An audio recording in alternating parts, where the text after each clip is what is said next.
Newt Gingrich joins us from our nation's capital. Newt, good morning to you. Good morning. Hey, sir. Good morning. Hey, what do you make of, the mainstream media, Democrats have been, lambasting Donald Trump over you cannot call Barack Obama and Hillary Clinton the founders of ISIS. He has since, Mr. Trump has said he was being sarcastic, but nonetheless, what do you make of the criticism?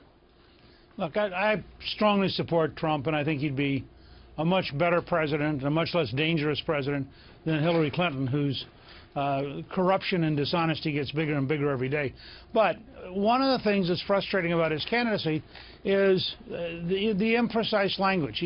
He sometimes uses 3 words when he needs 10. For example, I think it's perfectly fair to say, in a very powerful debate to say, that the Obama-Clinton decision to pull out of Iraq created the vacuum which enabled ISIS to emerge. And I think if he said in that sense that clearly the conditions for ISIS were created by a series of decisions that Obama and Clinton made, he'd be 100% accurate. It would be very understandable.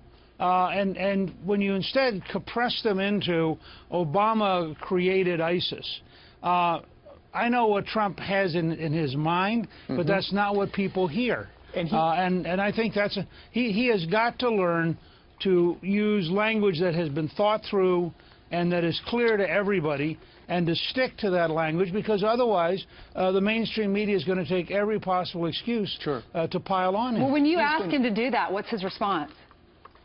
I think that his personal style is so deep. He's so used to this kind of a shorthand. And frankly, you're dealing with a guy who carried 37 primaries and got 14 million votes, and it was a style that none of his Republican opponents could cope with. Yeah. And I don't think he yet appreciates, when you're one of the 2 candidates for president, particularly if you're the conservative, a lesson Ronald Reagan learned in August of 1980, you have got to understand that the news media is going to attack you every chance they get, and it's your job not to give them a chance. And he certainly is, by continuing to talk about this stuff when Hillary Clinton's email scandal is bubbling out there, and they're more focused on the founders' comments. I want to get your take on this, though, Mr. Speaker. More than 70 Republicans have come forward urging the RNC to cut funding, so money from the RNC to the Donald Trump campaign. What do you make of that in this party backlash? Look, I think there are establishment deserters all over the place, and I think that they don't understand the Trump insurgency, or they understand it and it frightens them. I was really struck yesterday. If you go back and look at Harry Truman's re-election, he had Henry Wallace, left-wingers on one side. He had Strom Thurmond segregationists on the other side. He was so far behind in early September that Gallup quit polling. The average poll was off by between 9 and 20 points on Election Day. And Truman just ignored him and kept coming. You got a lot of people who belong to an older model of a Washington insider system. Trump is a direct assault on that system. And you're seeing, I think, a very profound shakeup between people who care more about developing policies that work and people who care about belonging to the establishment. And frankly, the establishment folks, whether they're in foreign policy or they're party apparatchiks, they're all going to, in the end, be not for Trump, because Trump represents very real change. Yeah, so what's their end game? Is it so that on November 9th they can go, well, I didn't vote for him? Well, I think part of their end game is to feel morally virtuous, that they stuck with all of the good, decent people who don't use confusing language and who, aren't out there saying things. Part of it is, I think, he genuinely scares them. I think that Donald Trump is a genuine insurgent. I mean, he is a person who is from outside. He has never been a part of the system. He represents new networks of power, new networks of ideas. And I think you have a lot of people who are legitimately scared.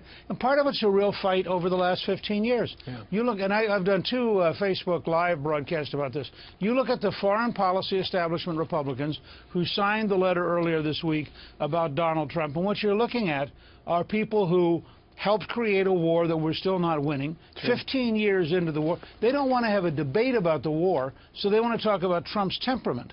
But the fact is, we ought to be debating how come we're not winning.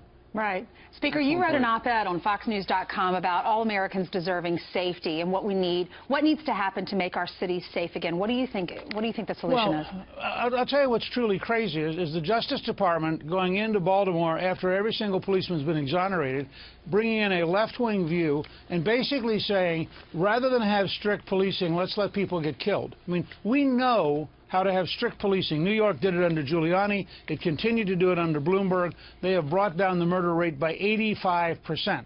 We know how to dramatically change the murder rate. We did it in Richmond with a federal prosecutor who went after criminals. Now, we've had almost 100 people shot in Chicago this week. I think 24 dead this week alone. Yeah. Since Obama was sworn in, over 3,400 people have been killed in Chicago. That's more than our total death rate in Iraq and Afghanistan combined. The answer is very straightforward. You have to insist on safe neighborhoods. You have to have adequate policing. Frankly, Chicago, for example, needs a lot more police. They don't have enough police to create safety. But we know how to do it because we did it in New York. But liberals hate what we did in New York because it involves actually empowering the police. Yeah, well, tough to recruit them now. All right. And it's a great op-ed. View it at foxnews.com. Newt, thank you very much for joining us live. Great to Good to see you. Have a great weekend.